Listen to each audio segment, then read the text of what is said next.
Hey tout le monde, j'espère que vous allez bien. Je vous retrouve dans cette nouvelle vidéo, trop contente de ce maquillage là. Je vous retrouve dans cette nouvelle vidéo qui va être une vidéo crash test des produits drugstore. Aujourd'hui à la carte on a du Make Up Revolution, du NYX, du Maybelline et du L'Oréal. J'ai acheté les petites dernières choses qui sont sorties récemment, que j'ai trouvé dans mon Monoprix quand j'habitais encore à Valence et à mon taf, puisque là où je travaille on distribue Make Up Revolution. Donc j'ai acheté des petites nouveautés qui se trimballaient par-ci par-là, qui me faisaient vachement envie.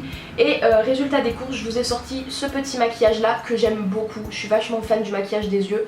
Et au niveau des lèvres c'est pas du tout une couleur que j'ai l'habitude de porter, mais je trouve que le combo j'aime trop. Franchement je suis trop fan de mon maquillage aujourd'hui. C'est très rare que je sois satisfaite de maquillage que je fais, puisque je suis assez perfectionniste et c'est assez chiant à vivre. Et si vous voulez voir du coup ce que je pense des produits drugstore que j'ai pu tester dans cette vidéo là, et si vous voulez voir un petit peu des alternatives à ce qui existe déjà sur le marché, notamment chez Sephora en tant que marque exclue, ou tout simplement si vous aimez bien le rendu de ce look, je vous laisse donc regarder la suite. Les messieurs de Conforama ils ont jusqu'à 13h pour arriver chez moi, sauf que je commence à travailler à 13h.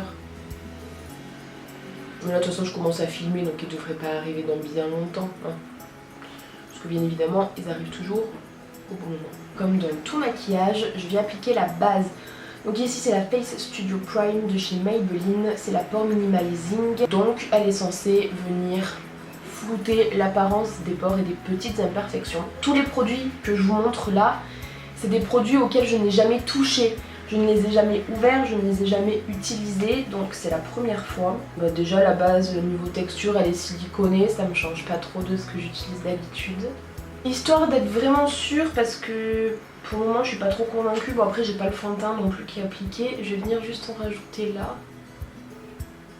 en tapotant.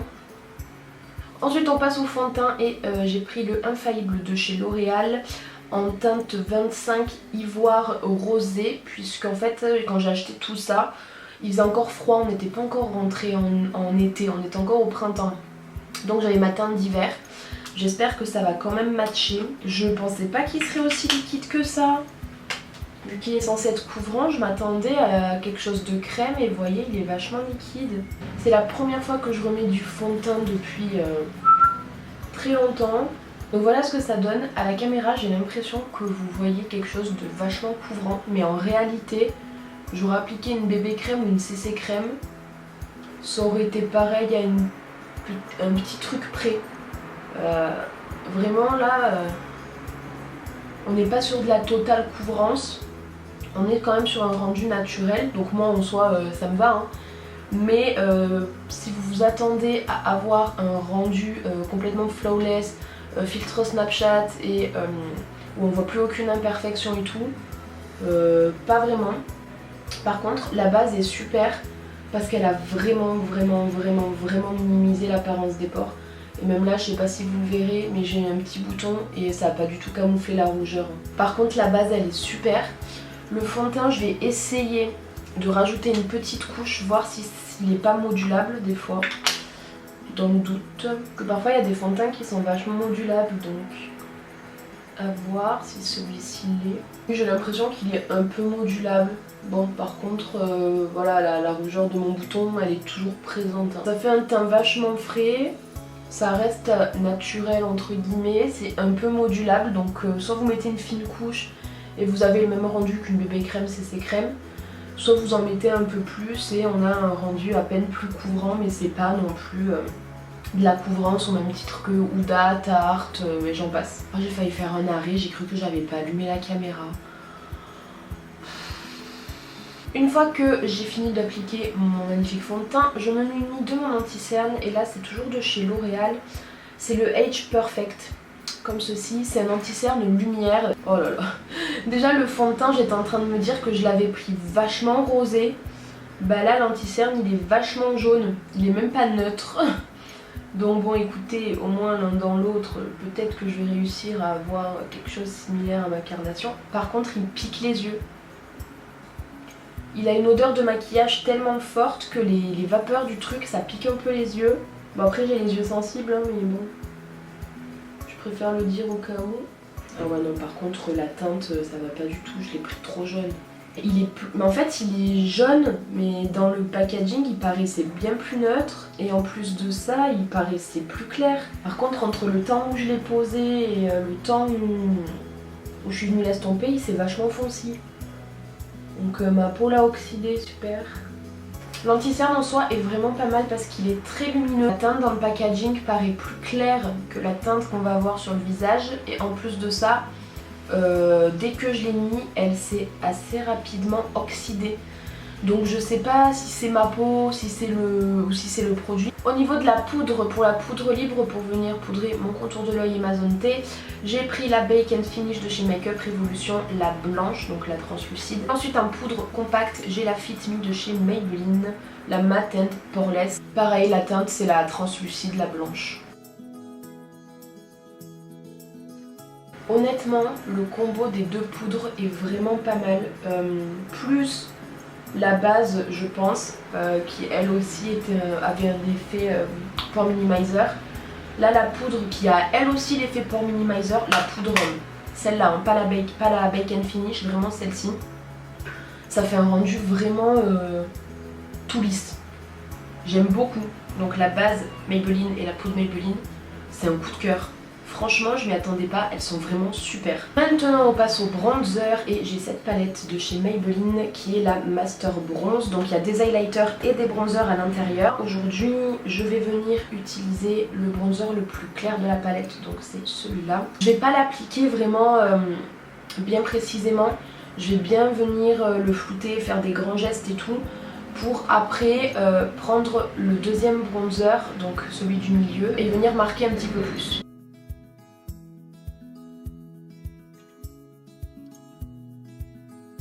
Donc là j'ai pris le bronzer le plus clair, j'ai fait des grands mouvements, je l'ai vraiment mis de façon brouillon. Et maintenant je vais venir prendre le deuxième bronzer, je vais venir un peu plus le préciser pour faire des ombres un peu plus marquées. Donc voilà ce que ça donne, j'aime beaucoup, je trouve que ça illumine, le tout, je trouve que ça fait un maquillage vachement frais, vachement lumineux, bon un peu plus courant de ce que j'ai l'habitude de faire. Après vous voyez on voit toujours un peu les imperfections. Mais j'aime beaucoup, ça définit vachement bien. Ils sont un petit peu irisés, ça fait pas de paillettes ni de nacre sur la peau, mais on voit que le bronzer est lumineux et c'est vachement pas mal. Ils me font penser un petit peu au bronzer de chez Becca. Pendant longtemps j'ai utilisé le Ipanema Sun et ça me fait vachement penser à celui-ci. Ensuite on va venir appliquer le blush et j'ai la Master Blush, toujours de chez Maybelline, comme ceci. Donc vous avez toujours un highlight et du coup 3 blushs, comme tout à l'heure vous aviez un highlight et 3 bronzers. Là je vais venir appliquer le pêche. En fait on a une espèce de pêche, un rose vachement peps, un peu fuchsia et une espèce de prune. Et là je vais venir appliquer le pêche. Il ressemble au Songbird de chez Becca que j'utilise beaucoup en ce moment.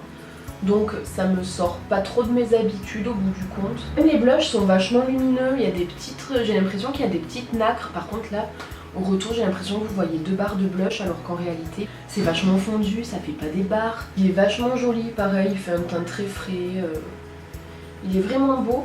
Mais j'ai envie de rajouter un petit peu de peps et je vais venir rajouter un petit peu de rose qu'il y a au milieu. Mais vraiment léger, histoire de dire que je sors un peu de mes habitudes quoi. Je suis vachement fan de ces petites palettes de teint, je vais les garder autant pour moi qu'à utiliser pour maquiller quand je dois maquiller pour X ou Y raison, que ce soit personnellement ou que ce soit professionnellement, que ce soit pour faire des shootings ou quoi. C'est des trucs que je vais garder parce que déjà comme vous pouvez le voir il y a plusieurs teintes, donc c'est facilement adaptable à plusieurs carnations. Et en plus de ça, le rendu est vachement beau quoi. Je suis fan, j'aurais pas pensé mais j'aime beaucoup ces deux petites palettes là. Ensuite pour l'highlighter, je pourrais utiliser les highlighters qu'il y a dans ces deux petites palettes là, mais j'ai acheté de chez L'Oréal celle-ci qui est La Vie en Glow. J'aime beaucoup le nom de la palette et à l'intérieur vous avez 4 highlighters comme ceci. Donc on a une espèce de cuivré, un qui sera un peu plus violacé, un doré et un champagne. Et vous me connaissez, je pense que je vais appliquer le champagne et on verra après si j'ai envie de rehausser avec un autre des 3. Franchement j'en attends énormément de cette palette, j'espère vraiment que je vais l'aimer parce que les highlighters, je suis très compliquée en highlighter et les seuls que je porte sont soit des Becca, soit des Anastasia. Donc j'aimerais bien trouver mon bonheur dans d'autres marques. Ah ouais, ils sont beaux, hein. Ils sont vachement beaux. Je pense que vous pouvez le voir, je suis conquise.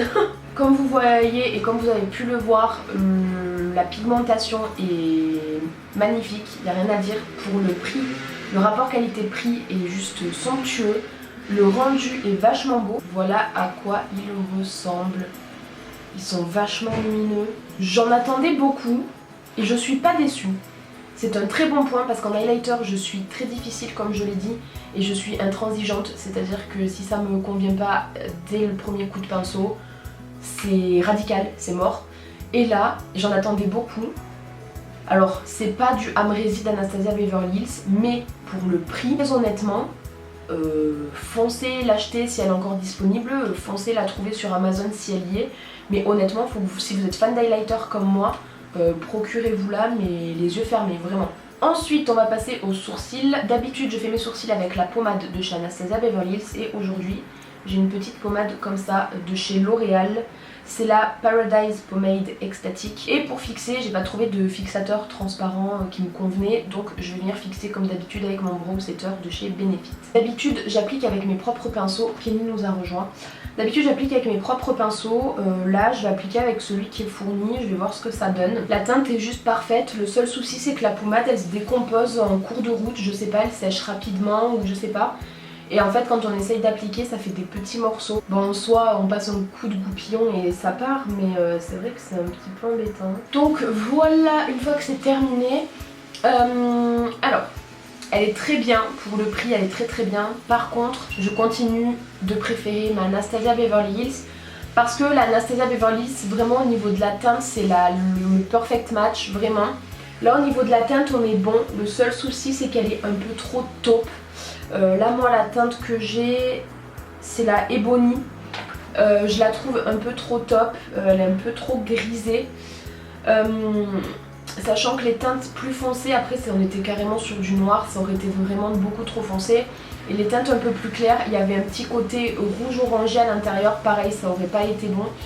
Donc là elle est bien, c'est juste qu'elle est un peu trop grisée, si c'est que ça j'ai envie de vous dire, c'est pas bien grave. Mais même au niveau de la texture, je la trouve un peu plus épaisse, un peu plus compliquée à travailler que la Anastasia. La Anastasia à peine sortie du pot, bam bam, on le trace et c'est terminé. Là même si je la chauffais un peu sur ma main pour essayer de détendre un peu la matière restait quand même un peu trop épaisse et du coup un peu compliquée à étaler.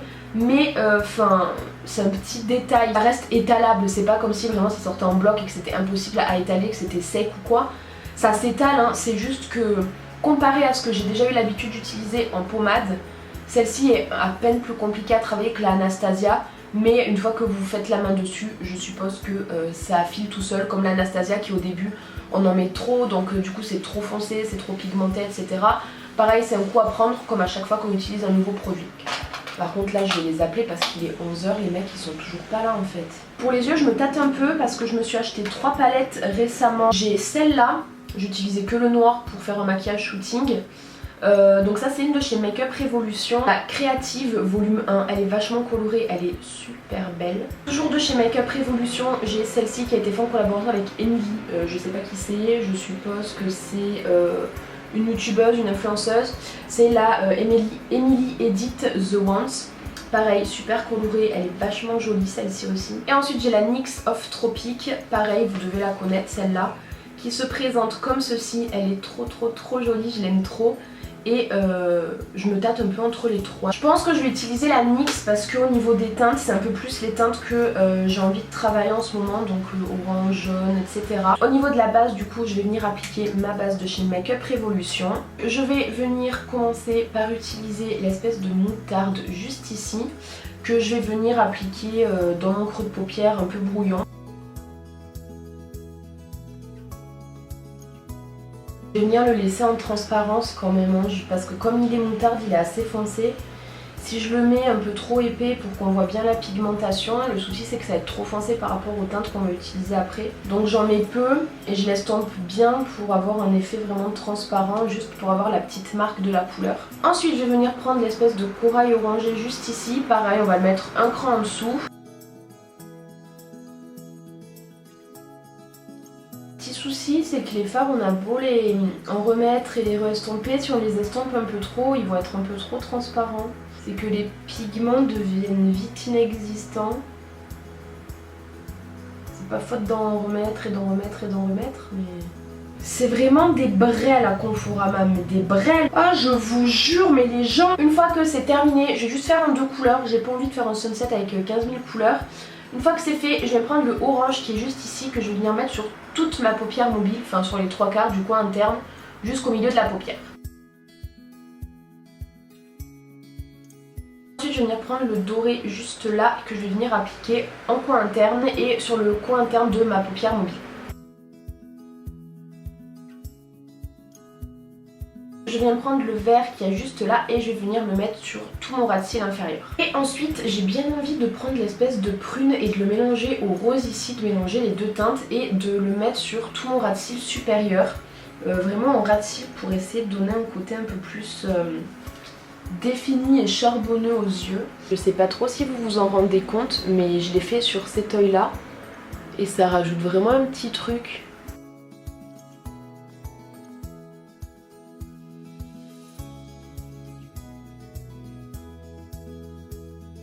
Une fois que c'est terminé, je vais mettre un petit peu de mascara ici, c'est le volume élixir de chez Yves Rocher.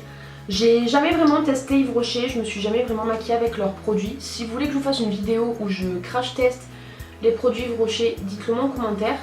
Mais c'est vrai que ce mascara là, je l'ai eu en cadeau et il est vachement bien. Je vais mettre le Rocky Mountain Green de chez NYX Jumbo en muqueuse inférieure pour faire le petit rappel avec le vert qu'on a appliqué pour éviter que ça fasse un petit creux cher. Et le combo que je vais mettre sur mes lèvres, c'est un crayon de chez Kiko, c'est le 523 comme ceci de la collection Smart. Et de chez NYX, c'est un NYX Liquid Suède Pink Lust. Voilà ce que ça donne, j'aime beaucoup ce look, je suis vraiment fan que ce soit les yeux, la bouche, l'ensemble. J'aime énormément. Mes plus grandes découvertes, ça aura quand même été les palettes visage, donc blush, bronzer, highlighter de chez Maybelline et L'Oréal. Et la base et la poudre de chez Maybelline qui sont juste super. Le combo rouge à lèvres, crayon Kiko rouge à lèvres liquide Suède NYX, j'aime beaucoup. C'est pas une couleur que je porte énormément, le rose comme ça assez criard. C'est très rare, mais j'aime beaucoup avec l'harmonie des yeux. Et alors gros coup de cœur pour la palette de fard à paupières de chez NYX. Vraiment, les couleurs sont juste dingues. Elles sont sublimes. En fait, elles sont pas néon, c'est des couleurs assez peps, assez vivantes. Mais elles sont un petit peu vintage, un peu vieillies. Je sais pas si vous voyez ce que je veux dire. Comme le jaune, c'est pas un jaune néon, c'est un jaune moutarde. Le vert, c'est pas un vert kaki, mais presque. On est entre le vert pomme et le vert kaki. Enfin, je trouve que c'est... Ouais, ça fait vachement tropical et j'aime beaucoup ces teintes. Donc voilà, j'espère vraiment que cette vidéo aura pu vous plaire. J'ai vraiment tout crash testé, tout ce qui a été utilisé aujourd'hui sur mon visage, je ne l'ai jamais testé auparavant. Dites-moi en commentaire s'il y a des produits que j'ai testés, que vous avez aimés et que moi j'ai pas trop apprécié. Dites-moi si vous voulez d'autres vidéos de ce genre où je crash teste des choses. Petit rappel, il y a une des vidéos qui est apparue récemment, de base c'était censé être un crash test de toutes les nouveautés Sephora. C'est pas ma faute si j'ai pas pu faire sous format crash test, ok? Dites-moi si vous voulez plus souvent des crash tests et si vous voulez que je fasse plus souvent des make-up avec des produits dits drugstore, donc du L'Oréal, du Maybelline, du NYX, du Make-up Révolution, etc. Vraiment des petits prix. Parce que c'est vrai que j'utilise beaucoup de marques exclues de chez Sephora et j'en oublie parfois même qu'il y a des très bons produits à prix vraiment cassé et dérisoire. Voilà, j'espère vraiment que cette vidéo aura pu vous plaire. N'hésitez pas à me dire en commentaire si vous avez des idées de vidéos que vous aimeriez voir sur la chaîne. Laissez un petit pouce bleu, vraiment ça nous encourage, les créateurs de contenu. Ça nous montre ce que vous aimez et du coup ça nous encourage à continuer et ça nous montre que vous êtes là et que vous êtes présents. En attendant, je vous fais de très gros bisous et je vous dis à bientôt dans une prochaine vidéo. Bye!